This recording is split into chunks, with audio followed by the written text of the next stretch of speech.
2020년 9월 24일 과학의 진실과 오류 제5주차 강의를 시작하도록 하겠습니다.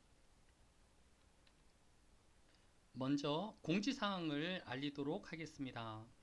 첫째는 2학기 학사일정 변경에 대한 내용입니다. 9월 30일 수요일부터 시작되는 추석 연휴로 인해 다음 주 수업일인 10월 1일은 휴업입니다. 따라서 그림에서와 같이 다음 수업일인 6주차 수업은 10월 8일이 될 것입니다. 또한 11월 5일에는 우리 학교 수시 면접과 실기 시험이 예정되어 있기에 휴업할 예정입니다. 휴업에 따른 휴강은 종강일이 연기되면서 자연스럽게 같은 요일과 시간으로 이어질 예정이니 학생들은 종강시험까지 수업에 집중하면 될 것입니다. 이해를 돕기 위해서 10월달과 11월달 첫째 주 수업은 휴업이라고 기억하면 좋을 것 같습니다.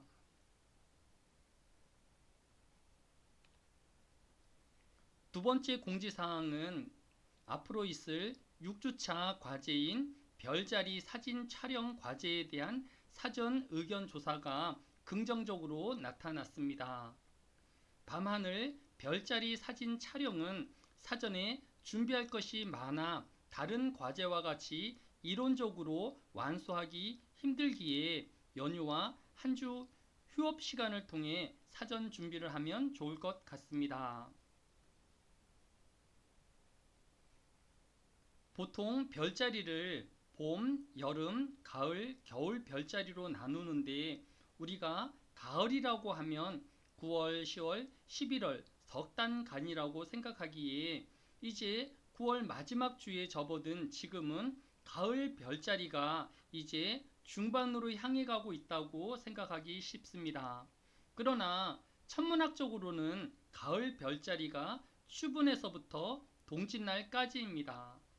따라서 2020년의 가을 별자리는 엊그제인 9월 22일부터 올해 12월 21일까지의 별자리를 가을 별자리라고 부릅니다. 이 가을 별자리에는 카시오페이아 자리가 높이 떠 있고 3자 모양에 가까운 이 별자리 옆에는 세피로스 자리가 있습니다. 또 카시오페아 자리의 동남쪽에는 안드로메다 자리가 있고 페르세우스 자리가 이어지고 있습니다. 이 가을 별자리에서 또 밤하늘에서 가장 잘 볼 수 있는 천체는 무엇일까요?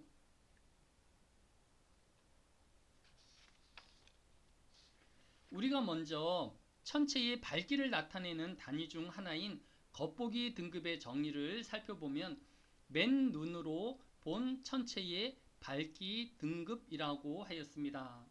이러한 천체의 등급을 최초로 정의한 사람은 기원전 2세기 그리스의 천문학자 히파르코스였습니다. 히파르코스는 가장 밝은 별을 1등급, 눈으로 간신히 보이는 별을 6등급으로 정의하였습니다. 시간이 흘러서 1856년 영국의 천문학자인 포구스는 이 등급을 수학적으로 재정의하였습니다. 1등급과 6등급의 밝기 차이를 100배로 두고 그 사이를 2.5배씩으로 간격을 두었습니다. 천문학자들은 검은 곳 자리에 베가성의 밝기가 가장 일정하다는 것에 착안하여서 지구에서 관측한 베가의 겉보기 등급을 0등급으로 정의하고 다른 별들의 겉보기 등급의 기준으로 삼았었습니다.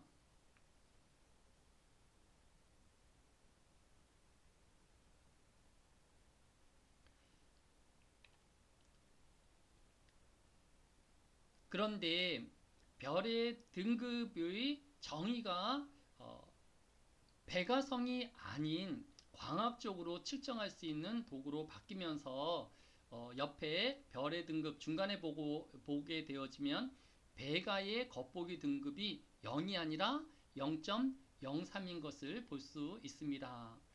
이처럼 별의 등급 중에서 가장 밝은 별은 맨 위에 있는 시리우스 별인 것을 볼 수가 있습니다.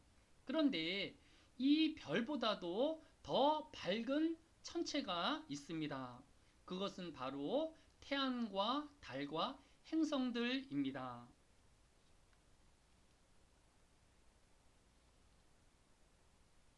우리가 흔히 기준으로 삼고 있는 북극성 폴라리스의 겉보기 등급이 1.97, 즉 2등급에 버금가는 것에 비하면 행성들의 밝기는 마이너스 3등급에 가깝습니다. 즉 40배 이상의 밝기 차이가 나는 것을 볼 수 있습니다. 행성을 빼고라도 태양은 마이너스 26등급, 달은 마이너스 12등급, 또 행성 중에서 가장 밝은 금성은 마이너스 4.6등급, 목성은 마이너스 2.94, 화성은 마이너스 2.91, 수성이 마이너스 1.9, 토성이 마이너스 0.24로 이렇게 금성과 목성, 화성, 수성, 토성이 다른 별들보다도 월등하게 밝은 것을 알 수 있습니다. 또 태양계 행성 중에 7번째 행성인 천왕승의 등급도 5.32 등급으로 우리 인간이 맨눈으로 볼 수 있는 6등급 안쪽에 들어와 있기에 정확한 위치와 또 맑은 날이라면 우리 눈으로 청왕성까지도 맨눈으로 관측할 수 있는 것입니다.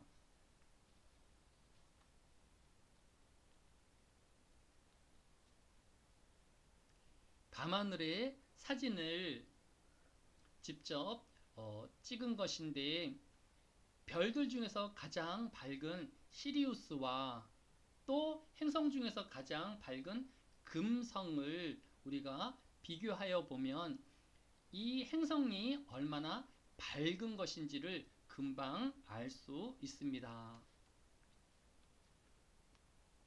이 외에 밤하늘의 천체로는 인간이 쏘아 올린 인공위성을 생각해 볼 수 있습니다.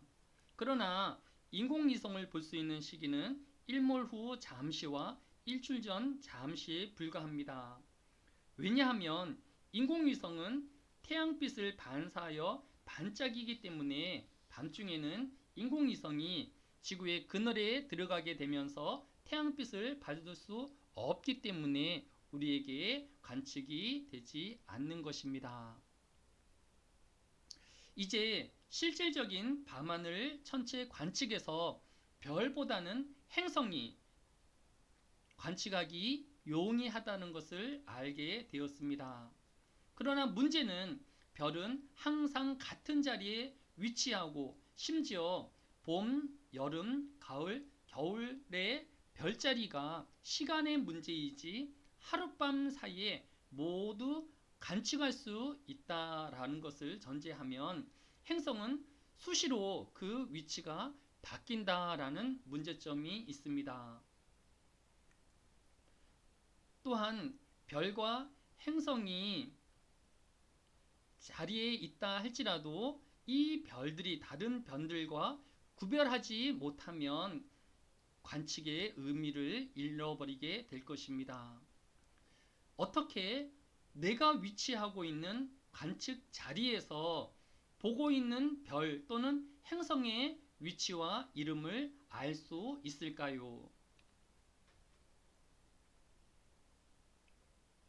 스텔라리움과 같은 무료 별자리 관측 프로그램을 이용하면 됩니다. 이제 여러분이 관측할 천체를 정하고 조사한 후 사진을 찍어야 하는 과정은 지금까지의 여정과 또 다른 문제입니다. 저마다 가진 스마트폰의 종류가 다르고 또 이에 대한 경험과 지식이 다르기 때문에 각자 지식 검색을 통해 자신의 스마트폰에 맞는 촬영 방법을 익힌 후에 촬영을 하여야 그나마 질 좋은 사진을 촬영할 수 있습니다. 다만 평가는 과정을 중심으로 볼 것이기에 여러분들이 좋은 스마트폰을 가지지 못했다고 나쁜 평가를 받는 일은 결코 없을 것입니다. 여러분이 가진 스마트폰의 최대의 성능을 보이기만 하면 되는 것입니다. 자세한 과제 내용은 토론 게시판에 올려놓을 테니 참고하여 주기 바랍니다. 오늘 우리가 다룰 내용은 교재 7장 천체의 현상을 해석하라 프톨레마이오스의 천동설과 8장 기독교 신학자 중 중세 과학과의 타협점을 찾다입니다. 교재의 저자는 고대의 그리스 철학자들이 천동설을 주장한 배경으로 첫째 67페이지 첫 번째 줄에 있는 것처럼 태양과 달과 별은 동에서 떠올라 서쪽으로 지는 저마다의 길을 따라 움직임을 쉽게 관찰할 수 있지만 지구의 자전이나 공전을 느끼기란 쉽지 않았기 때문일 것이다 라고 하였습니다. 그들은 눈에 보이는 관찰을 통해 우리가 서 있는 지구를 중심으로 하늘이 또 천체가 회전한다고 생각하는 것은 매우 자연스러운 현상이었을 것입니다. 둘째, 교재 67페이지 다섯 번째 줄에 있는 것처럼 더욱이 지구가 자전과 공전을 한다고 한다면 그 빠른 회전 속도 때문에 우리 별은 우주 공간으로 튕겨져 나아갈 것이다. 또는 달이 미쳐 지구를 따라오지 못할 것이다 라는 생각이 있었기 때문에 고대 그리스의 철학자들은 자연스럽게 천동설을 따르게 되었다고 설명하고 있습니다. 따라서 고대 그리스의 철학자들이 체감한 우주의 모습은 오늘날 우리가 감각기관을 원초적으로 경험하는 그 느낌과 크게 다르지 않았다라는 것을 알 수 있습니다.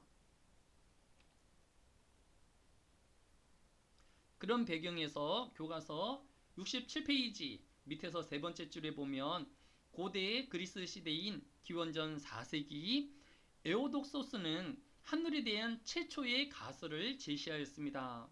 그의 가설은 하늘에는 마치 달걀 껍질과도 같은 투명한 동심의 천구들이 있고 이 천구들이 별들과 행성들을 실어 나른다고 하는 이른바 동심 천구설이었습니다.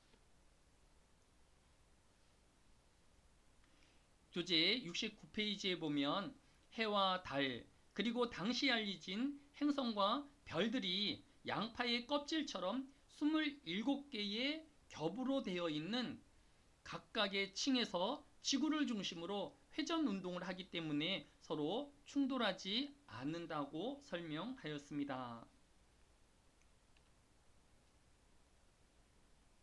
교재에는 없지만 에오독스의 두 번째 업적은 고대 그리스인들은 우주 모형에서 행성의 순서를 지구, 달, 태양, 수성, 금성, 화성, 목성, 토성의 순으로 인식을 하였었습니다. 그런데 에오독소스가 이를 지구, 달, 수성, 금성, 태양, 화성, 목성, 토성의 순으로 바꾼 것입니다. 여기서 주목할 것은 수성과 금성을 태양의 궤도 안쪽에 배치한 것입니다. 천체에 만원경도 없던 고대의 관찰만으로 천체의 순서를 찾았다라는 것이 놀라운 과학적 사고의 결과였던 것을 미루어 짐작할 수 있습니다.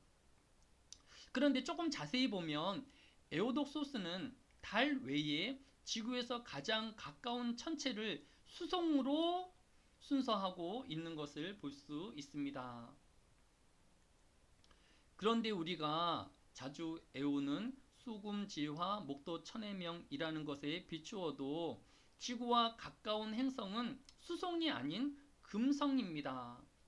또한 지구와 태양과의 거리를 1로 하는 천문 단위로 계산해 보아도 금성은 태양으로부터 0.7, 그러니까 지구하고는 0.3 천문 단위밖에 떨어져 있지 않습니다. 그러나 수성은 태양과 0.4 천문 단위만큼 떨어져 있기에 지구에서는 0.6만큼 떨어져 있으니 수성은 지구에서 2배나 먼 거리의 공정 궤도를 돌고 있는 것입니다. 그런데 왜 에오독소스는 수성이 아닌 금성이 아닌 수성을 가장 가까운 천체라고 가정하였을까요?